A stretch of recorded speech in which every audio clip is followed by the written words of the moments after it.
He's my toughest opponent. So preparation, you just have to be prepared and not to get caught in a one-on-one situation. Just play within my team, with my game. I think that's what I was just playing my game. I guess I was lucky tonight. Imagine this. You are the greatest basketball player who ever lived. You have won 6 championships. You have crossed over defenders so badly they fell to the floor on national television. Your name is Michael Jordan. And there is one player, just one, who makes your coaching staff sit in a dark film room at midnight, rewind the same tape over and over again, and ultimately push back from the table with no answer. That player is not a guard. He is not a forward.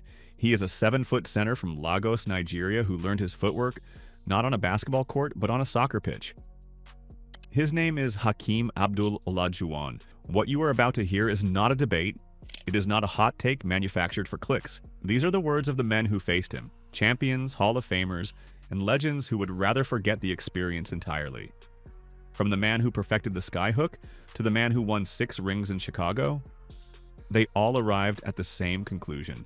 HAKEEM Olajuwon was the most technically complete player to ever set foot on an NBA floor. We are starting from the bottom and working our way up to the one name that will shock you the most. Stay until the end, because the greatest endorsement in basketball history is saved for last. Number 10, Kareem Abdul-Jabbar. When the man who holds the all-time NBA scoring record calls another player a genius, you listen very carefully. Kareem Abdul-Jabbar, the architect of the skyhook and a 6-time champion, watched HAKEEM Olajuwon operate in the post and said something that most big men never hear. He said HAKEEM was not just banging bodies and throwing his weight around. He was thinking.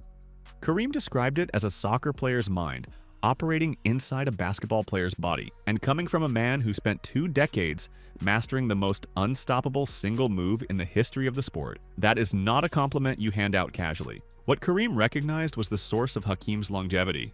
While most dominant centers decline when their explosiveness fades, HAKEEM built his game on leverage, timing, and misdirection. He was not dependent on athleticism.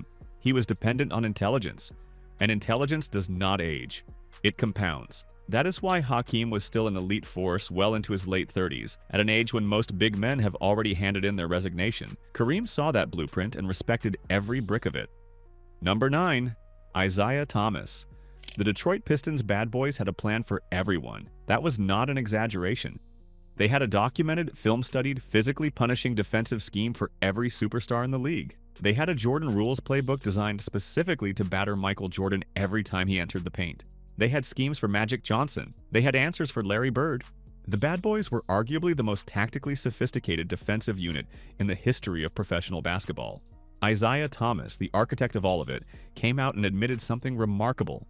He said the Pistons never developed a successful plan for HAKEEM Olajuwon, not once. The problem, as Isiah explained it, was that HAKEEM was a nightmare on both ends of the floor simultaneously. He was too fast for their big men and too big for their guards. Every time they tried their aggressive switching and double-teaming strategy, the same strategy that gave Jordan fits for years, HAKEEM simply read it and found the counter. He had the speed to bypass their front court and the footwork to make their backcourt look ridiculous. Isiah Thomas spent his entire career finding defensive answers to the hardest questions in basketball. HAKEEM Olajuwon was the one question that never got answered. Number 8, Robert Horry. Robert Horry is one of the most uniquely positioned voices in the history of the NBA. He won championships alongside 3 of the greatest players of all time: HAKEEM Olajuwon in Houston, Shaquille O'Neal in Los Angeles, and Tim Duncan in San Antonio. He saw all 3 of them up close, in practice, in the locker room, in the biggest moments of the biggest stages. So when Horry says that of the 3, HAKEEM was the best, it carries a weight that no ESPN panel can manufacture. Horry did not just say HAKEEM was talented. He said HAKEEM did things in practice that did not even seem possible for a human being. Think about that for a moment. This is a man who practiced daily with Shaquille O'Neal, arguably the most physically dominant force the league has ever seen, and still pointed at HAKEEM as the one who defied belief. Horry also provided the most chilling piece of information in this entire conversation. He revealed that if you asked Michael Jordan which one player he ever truly feared, Jordan's answer was HAKEEM Olajuwon. Jordan's exact words, as Horry recalled them, were about the big African. And Jordan admitted that the Bulls never had a real answer for him. A man who feared nothing and no one in basketball pointed at HAKEEM and called it fear. Number 7, Dikembe Mutombo. For players born on the African continent, HAKEEM OLAJUWON was not simply a basketball legend. He was proof. He was living, breathing, championship-winning proof that a boy from Lagos, from a city and a country the NBA had never seriously considered as a talent pipeline, could not only reach the highest level of the sport but dominate it completely. Dikembe Mutombo, himself a Hall of Famer and one of the greatest defensive players in history, speaks about HAKEEM in a way that goes far beyond professional respect.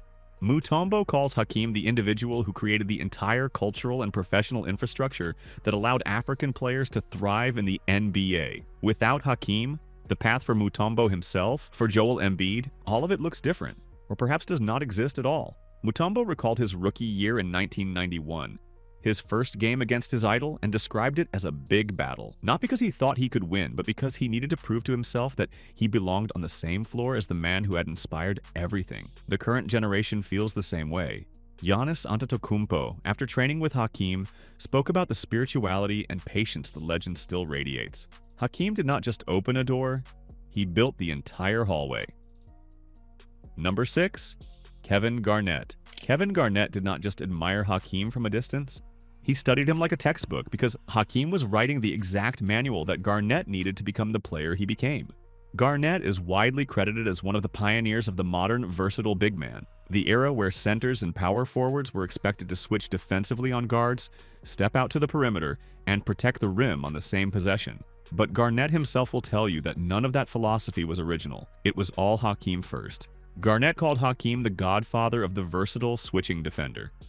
He was the first player who possessed what Garnett described as the scary combination of rim protection and perimeter harassment simultaneously. HAKEEM could swat a shot at the basket and then recover in a single fluid motion to strip a point guard attempting a three-pointer on the other side of the floor. That sequence, that blueprint, is what Giannis Antetokounmpo and Victor Wembanyama have explicitly modeled their defensive games around today. The defensive North Star of the entire positionless basketball era, as Garnett put it, was HAKEEM. Number 5. LeBron James. The summer of 2011 was a dark one for LeBron James. He had just lost the NBA Finals to the Dallas Mavericks in a performance so frustratingly passive that it sparked an entire national conversation about his mental toughness and competitive fire. Critics pointed at one specific weakness: his lack of an interior game in half-court settings. Smaller defenders were flustering him. He was being exposed as a player who needed transition opportunities and open space to be truly unstoppable. In a half-court grind, he was beatable. So LeBron went to Houston and knocked on the door of a living legend. HAKEEM OLAJUWON recalled that LeBron approached those training sessions as a perfectionist. He would finish the day's formal session and then continue working privately, alone in the gym, drilling moves until they were smooth enough to run in a real game. The results were undeniable. LeBron's post efficiency skyrocketed in the 2011 to 2012 season. He won his first NBA championship. What HAKEEM gave LeBron was not just footwork, it was patience and touch around the rim. It transformed LeBron from a force of nature in the open court into a multi-dimensional weapon who could beat you in any setting on the floor. Number 4. Kobe Bryant. If LeBron's pilgrimage to Houston was a moment of humility after failure, Kobe Bryant's was something different entirely. Kobe went to HAKEEM in 2009, not because he had lost. He was already one of the greatest players alive. He went because he saw the future. He understood that his explosiveness was beginning to fade. He understood that a career built on athleticism eventually runs out of fuel. And he believed with absolute conviction that the key to extending his career into his late 30s was hidden inside the footwork of a man who had retired 7 years earlier. Kobe paid $50,000 for a single week of private training. He called HAKEEM the Yoda of basketball fundamentals. And when it was over, HAKEEM said something remarkable: that of all the superstar pupils he had ever trained, Kobe was the one who best capitalized on the lessons. Number 3. Shaquille O'Neal. At his peak, Shaquille O'Neal was a force of nature that had no real equivalent in the history of the sport. He was too big for most centers to handle and too powerful for smaller defenders to slow down. His combination of size, strength, and surprisingly fluid athleticism for a man of his dimensions made him, for a long stretch of time, arguably the most physically dominant player the NBA has ever produced. And Shaquille O'Neal has gone on record to say that exactly one player in his entire career made him feel physically and mentally outclassed. One player frustrated him in a way that no one else ever managed. The 1995 NBA Finals was supposed to be the arrival of Shaq's era. He was 23 years old, ascending, and widely considered the future of the league. HAKEEM was 32, and supposed to be on the back nine of his prime. Instead, it was a masterclass. HAKEEM used what Shaq himself described as millions of moves to make raw power completely irrelevant. He would wait for Shaq to commit to a jump, read it in real time, and then execute a counter pivot that left the big Aristotle as a spectator to his own defensive failure. Shaq later said HAKEEM could not be intimidated, a distinction so rare it stood alone. The lessons Shaq took from that series about footwork and technical polish eventually helped him win 4 championships. Even the most dominant physical force in NBA history had to learn from the dream. Number 2, David Robinson. In 1995, the Western Conference Finals produced one of the most technically stunning performances in postseason history. David Robinson came into that series as the reigning league MVP. He had led the San Antonio Spurs to 62 wins. He was at the absolute peak of his powers. A world-class athlete, a disciplined defender, and one of the smartest players in the game. And over 6 games, HAKEEM Olajuwon dismantled him in a manner that basketball historians still describe as the most comprehensive technical destruction of one superstar by another in a high-stakes environment. Robinson tried everything. He is, by any measure, one of the greatest centers in the history of the sport. But in his own reflections on the series, he described guarding HAKEEM as trying to guard a ghost. Number 1, Michael Jordan. And here we are, the number 1 endorsement in this entire conversation. The man who gave it and what he said will tell you everything you need to know about where HAKEEM Olajuwon stands in the architecture of the sport. Michael Jordan was asked a simple but loaded question. If you were building the greatest team in the history of basketball, excluding yourself, who is your center? Not your preferred center, not a sentimental choice, your unequivocal, non-negotiable, automatic selection for the starting 5. Jordan's answer was HAKEEM Olajuwon, every time, without hesitation. Jordan explained why in precise terms. He said HAKEEM was the only big man in the history of the game who could consistently match the lateral speed and reaction time of elite guards, while simultaneously maintaining the vertical defensive presence of a dominant center. He was not describing a good player. He was describing a player who violated the physical limitations that every other center in history was constrained by. A mathematical impossibility. A freak of nature in Jordan's exact characterization, whose combination of soccer-inspired footwork and defensive intuition created a problem that the Chicago Bulls coaching staff, the same staff that engineered 6 championships, could never solve. Robert Horry confirmed the depth of that respect. Jordan admitted privately that the Bulls had no real answer for HAKEEM's mobility. The Houston Rockets were one of the only teams in the league capable of neutralizing Chicago's aggressive switching defense during their championship windows. A finals matchup between Jordan and HAKEEM never materialized during Jordan's full active seasons, and some basketball historians quietly suggest that may have been a mercy for the historical narrative, because based on everything Jordan himself has said, he is not certain he had the answer.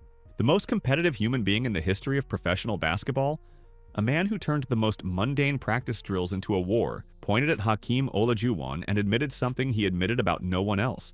And you just look at the game itself in its purest form, and at the center of all of it, at the technical, spiritual, and philosophical heart of what basketball can be at its absolute highest level, you find a quiet man from Lagos who learned to play on a soccer pitch, never complained about a call, led through humble and relentless dominance, and gave the world a dream that basketball is still chasing to this day. If you want to see the documentary on the 1995 playoff run, where HAKEEM dismantled 3 Hall of Fame centers in a single postseason, that video is right here. And if this is your first time on the channel, subscribe now, because this is the kind of content we make every single week.